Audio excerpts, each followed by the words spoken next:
This video is sponsored by Asmodee Digital. Hey everybody, it's Party Elite, and today we're taking a look at a piece of DLC for the digital version of one of my favorite board games.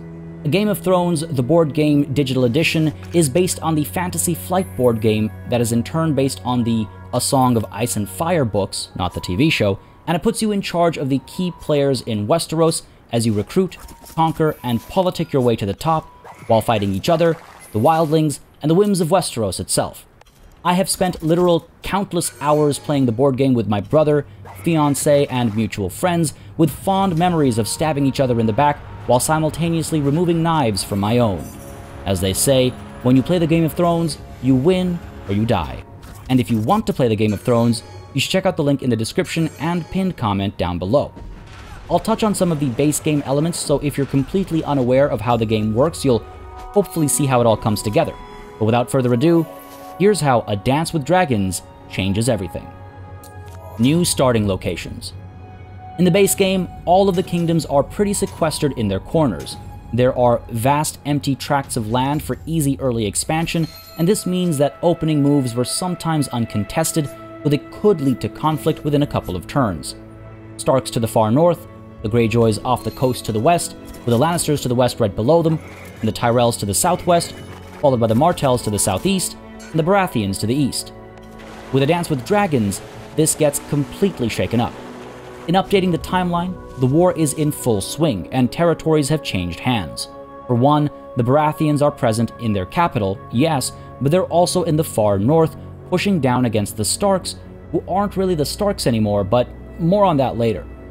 The Greyjoys have taken some land of their own, and they're sailing around the bend further south as well, spreading their influence, able to support battles in the region and negotiate alliances accordingly.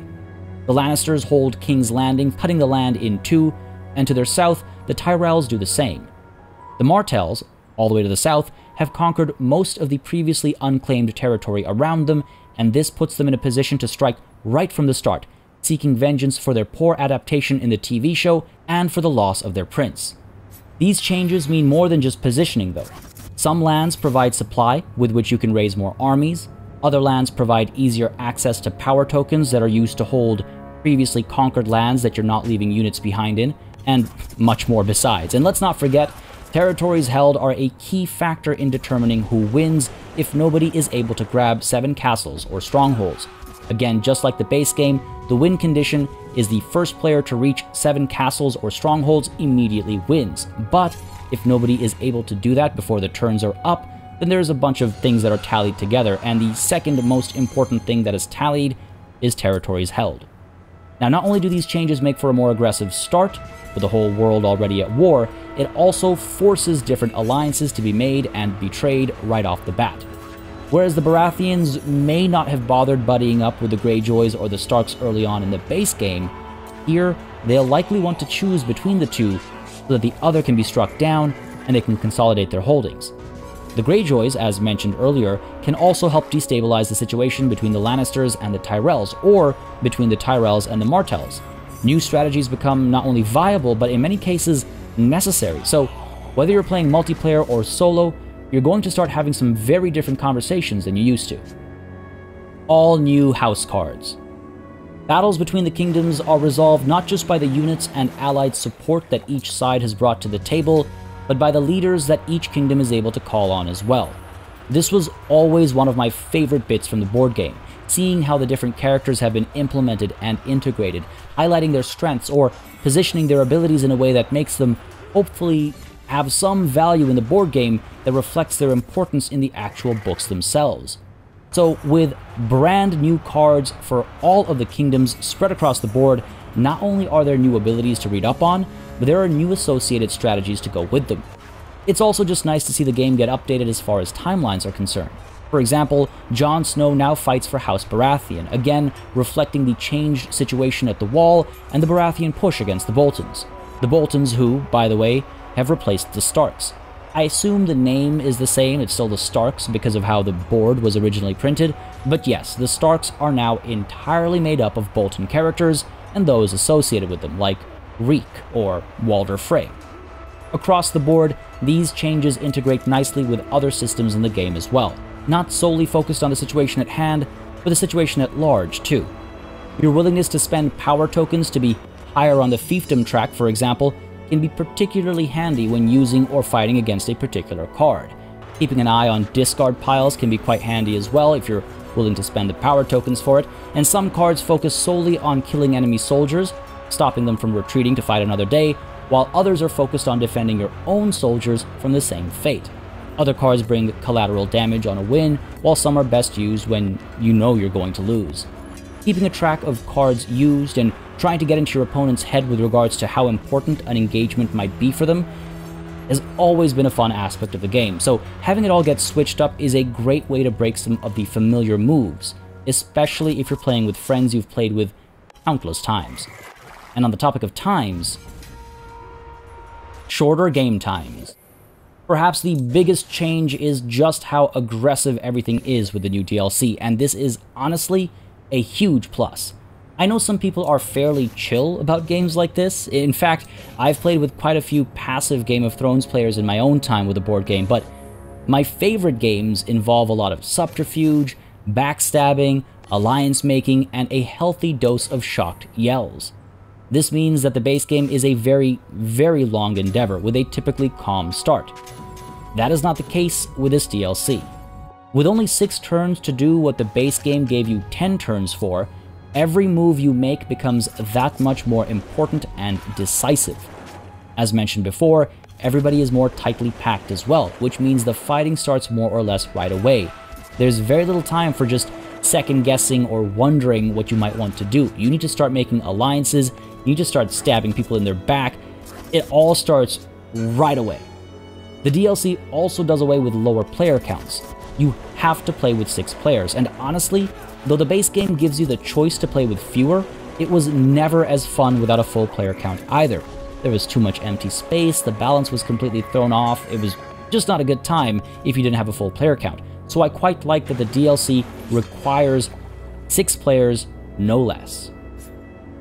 The digital board game is faster to begin with as well, since a lot of the housekeeping is automatically tackled, and tooltips keep reminding you what you're supposed to be doing without needing to refer to a rulebook, but this just kicks it up a notch. The increased starting troop count is a huge shift as well, since this gives every player the tools to be involved right off the bat, and again, it means less hemming and hawing for the first 2 or so rounds.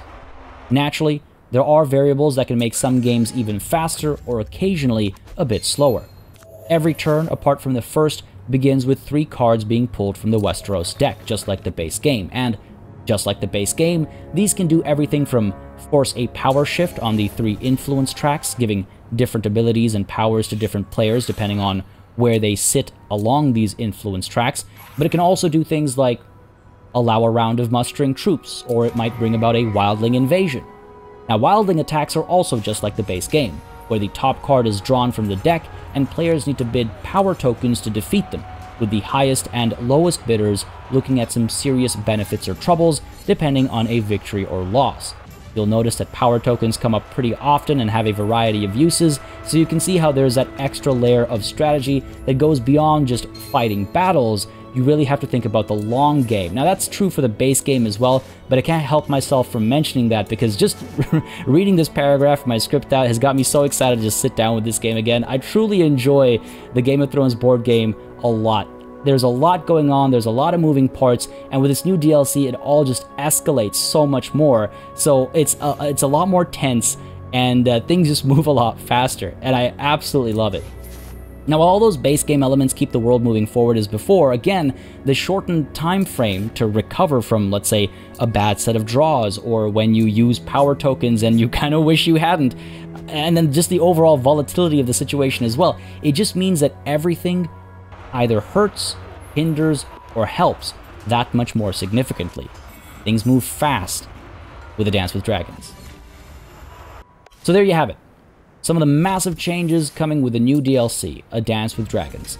This should make for significantly faster games with much more aggressive starts, and it brings the board up to date with the timeline, introducing new characters and new character relationships and loyalties. It's just more in keeping with the current state of affairs in the books. And that's not all that's worth mentioning. The game originally released on Steam last year, and it's done well enough to the point that the developers are porting it to mobile.